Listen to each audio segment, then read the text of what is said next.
Bon, bonjour à tous et à toutes.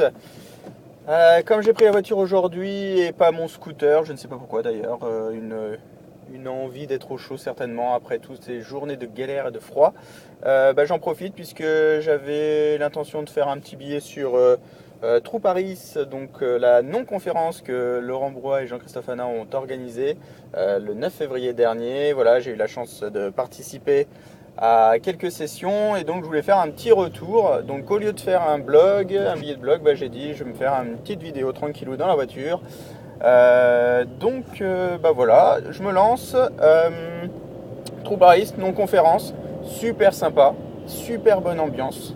J'ai eu l'occasion de re-rencontrer un certain nombre de personnes que je connaissais déjà et ça c'était top. Et j'ai eu la chance aussi de rencontrer d'autres personnes.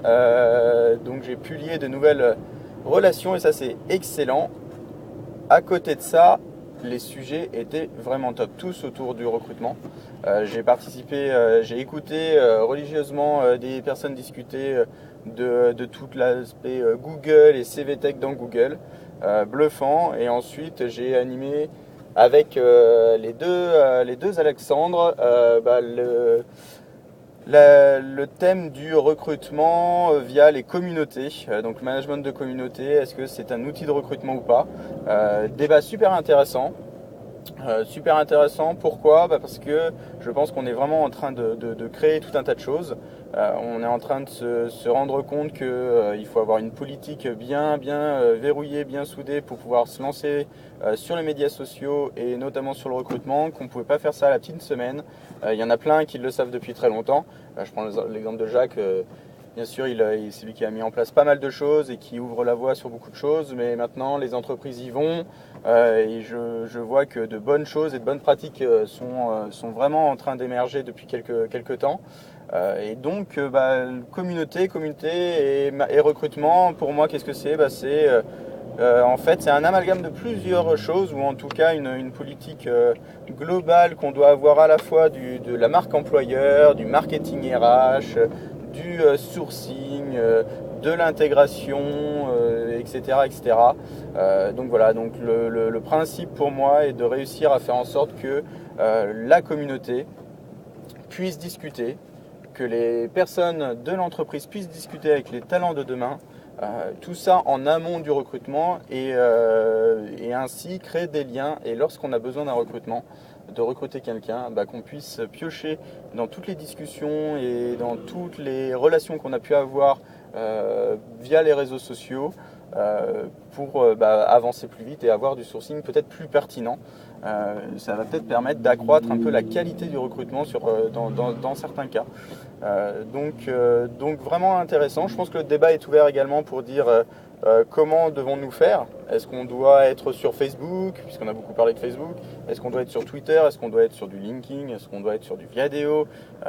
Est-ce qu'on doit être un petit peu sur tout? Est-ce que ça vaut le coup d'être sur l'ensemble des choses, l'ensemble des médias ou pas? Pour ma part, je pense que chaque outil a une utilité. Je pense qu'il ne faut pas mélanger et pas essayer de faire des choses de la même manière sur tous les outils. Donc voilà, Facebook pour moi c'est vraiment pour promouvoir les événements que l'on peut faire dans une entreprise. Après on a sur Twitter, c'est vraiment pour débattre, pour influencer et faire avancer en fait ce en quoi on croit.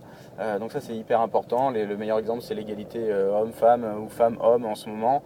Beaucoup de tweets sont échangés sur le sujet et je trouve ça très très bien puisque c'est un enjeu prioritaire pour l'avenir.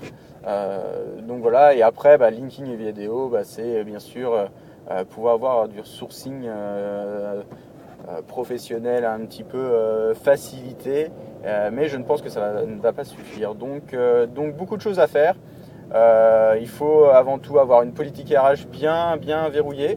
Dans le sens, quand je dis verrouillé, c'est pas tout est fermé, mais par contre que chaque acteur de la RH de l'entreprise doit connaître sur le bout des doigts les piliers de la politique RH pour pouvoir la vendre aussi bien aux clients de l'entreprise qu'aux talents, qu'aux managers en interne. Voilà, c'est super important puisque tout le monde doit devenir ambassadeur après de la marque pour faire en sorte que le sourcing et le recrutement soient facilités. Donc véritable enjeu. Grosse discussion, donc grosse discussion avec toutes les personnes qui étaient pendant True Paris. C'était vraiment sympa. Je pense que le live tweet a bien donné aussi, a bien reflété les échanges de toutes les sessions. Impatient de pouvoir en refaire un autre, donc Laurent et Jean-Christophe à votre disposition si on doit se relancer. Bon bah à bientôt, bonne journée à tous, hein, bossez bien, réfléchissez bien sur les médias sociaux, sur le recrutement, sur la formation, sur tout un tas de choses.